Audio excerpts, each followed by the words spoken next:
Olá, pessoal. Tudo bem com vocês? Como é que vocês estão? Alunos do Colégio Metropolitano do terceiro ano, tudo bem com vocês? Então, gente, nossa aula de hoje é cinética química, né? Eu já mandei um vídeo de cinética, mas eu vou dar só uma retomada aqui e fazer algumas questões, ok? Para a gente encerrar esse assunto. Combinado? Muito bem. Cinética química, pessoal, é a parte da fisicoquímica que trabalha com velocidade das reações, né? Então, no nosso cotidiano, temos vários processos que têm a ver com velocidade, né? Aí, a oxidação de metais, por exemplo, né? Explosão, combustão de materiais, degradação de alimentos, né? Levam um tempo, né? Então temos reações que são lentas, que são rápidas ou que são instantâneas. Como é que eu posso calcular então a rapidez de uma reação? Você pode pegar a quantidade, né? No nosso contexto aqui, o padrão é usarmos concentração, né? Essa concentração normalmente é expressa em mol por litro, né? Então, uma concentração em mol por litro é em função do tempo, né? Então, pode ser mol por litro, pode ser massa, pode ser volume, pode ser quilo, né? Quilograma, ok? A quantidade de mol por litro é expressa pelo cochete. E o intervalo pode ser de tempo em segundo, minuto, hora, dia, mês, ano. Tem reação que demora séculos para acontecer, né? Demora muito para acontecer. Então, temos aí um exercício onde vamos trabalhar com a velocidade média de consumo. Então, perceba que os reagentes, eles são gastos em função do tempo, eles são consumidos. Então, em função do tempo, a quantidade dele está ficando menor, né? A reação de decomposição da amônia foi realizada em um recipiente fechado. Então, aqui eu estou gastando amônia, estou formando N2 e também H2. Perceba, a tabela abaixo indica a variação da concentração de reagentes em função do tempo. Então, aqui, amônia em mol por litro e o tempo em horas. Ele quer que nós calculemos qual a velocidade média de consumo do reagente nas duas primeiras horas. Então, ele quer nesse intervalinho aqui, ó, entre 0, ele quer aqui, ó, entre 0 e 2, ok? Muito bem, vamos então fazer. O que acontece? Nós vamos ver então quanto que nós tínhamos no começo do processo, né? Aí, entre 0 e 2. Aí tinha 8 mol por litro no tempo 0. No tempo 2 sobrou 4. Então, quanto foi o consumo? De 4 mol por litro. Em quanto tempo? 2 horas. Então, é só fazer a divisão. Então, fica 2 mol por litro por hora. Simples, né? Dá uma puladinha aqui. Bom, então, para calcular essa rapidez da reação, você vai pegar a quantidade em função do tempo, né? Quantidade em função do tempo. Mas também temos que entender quais são os fatores que podem apressar ou retardar uma reação química. Então, não é só apressar, então pode apressar ou retardar. Para que apressar uma reação? Para aumentar a eficiência, aumentar o lucro. Para que você vai querer retardar uma reação? Para preservar um tecido, preservar um medicamento, preservar produtos em geral e principalmente alimentos, né? Você consegue aí preservar alimentos com alguns recursos. Então, vamos lá. Tudo bem. Fatores que influenciam ou que influem na velocidade de uma reação química. Então, para entender como é que eu posso apressar uma reação química, eu tenho que, primeiramente, entender o que faz com que uma reação aconteça. Para que uma reação aconteça, tem que ter colisões entre os reagentes, ok? Olha lá. Então, tem a teoria da colisão. Então, essa colisão, ela acontece com energia das moléculas. Olha lá, tem uma colisão. Essa colisão não resultou em nada, né? Por quê? Porque não tinha energia suficiente. Quando a colisão aqui, ó, olha lá, colidiu com energia suficiente, ela rompe e forma uma nova substância. Essa, portanto, é uma colisão efetiva, uma colisão que tem orientação favorável. Nessa colisão, o que você percebe? Que a energia não foi suficiente. Então, assim, eu tinha os mesmos reagentes e não houve alteração. Aí também esse arranjo não é favorável, porque tem que ter uma geometria favorável, que seria a colisão frontal. Então, também não foi uma colisão efetiva.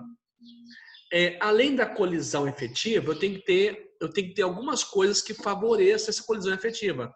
Então, em que estado estão os reagentes, a temperatura, corrente elétrica, luz, pressão, concentração dos reagentes. Quanto mais reagente eu coloco, maior é a chance de ter colisão efetiva, né? E em sétimo lugar aí, o uso de catalisadores, que são substâncias que apressam as reações químicas. Bom, estado particular dos reagentes, estado físico, né? Olha lá, os gases reagem melhor que os líquidos, que por sua vez reagem melhor que os sólidos. Então, o ideal é que eu consiga trabalhar com substâncias no estado gasoso, quando isso for possível, né?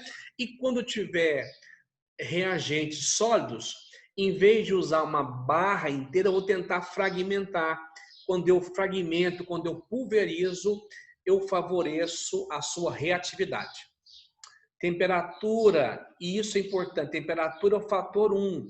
Quando eu aumentar a temperatura, eu consigo aumentar a frequência com que as moléculas reagem, né? Inclusive tem um fator que chama fator de Van Hoff. O que Van Hoff fala? Que a cada 10 graus que a reação acontecer, aumentar, aumentando 10 graus, você tende a dobrar a rapidez de uma reação química. Você dobra a velocidade. Isso é um fator, chama fator de Van Hoff. Muito bem. Lá na termoquímica, nós trabalhamos com variação da energia, lembra? Então vamos colocar aqui. Esse gráfico, ele traz algumas informações. Aqui, ó. Aqui eu tenho energia dos reagentes. Aqui atingiu um ponto máximo. Esse ponto máximo chama-se complexo ativado. É nesse ponto aqui, ó, que a reação tem que atingir para que o reagente ou reagentes R tem que transpor essa barreira aqui para que eu possa ter os produtos. Então, a energia inicial, reagente é 10. A energia final do produto é 15. Então, eu tenho aqui, ó, a variação da energia, que nesse caso aqui é uma reação onde a energia sofreu acréscimo. É uma reação do tipo endotérmica, ok? Detalhe, o que vem a ser então energia de ativação, né? É a energia mínima que tem que entrar para que eu atinja o pico energético. Esse pico energético tem nome, ele chama-se complexo ativado. Então, quando você conseguir atingir, então eu saio aqui do reagente, do início. Quando eu conseguir atingir o pico energético aqui, ó, isso aqui chama-se energia de ativação. Como calcular esse EA? Então, o EA corresponde à energia mínima necessária para que eu possa formar o complexo ativado, atingir o complexo. Então, a energia de ativação vai ser o complexo ativado menos a energia inicial. Então, vamos calcular nesse momento aqui, ó, eu estou calculando a energia de ativação, que é a energia mínima necessária para que a reação aconteça. Quanto vale aqui o complexo? 50. Quanto vale a energia inicial? 10. Portanto, a energia de ativação, nesse caso aqui, vale 40 quilocalorias. Se eu não fornecer energia no mínimo igual a 40, não irá acontecer reação química. Tá ok? Muito bem. Então, essa energia tem que ser suficiente para transpor o complexo. Observe na imagem aí. Olha lá, ó.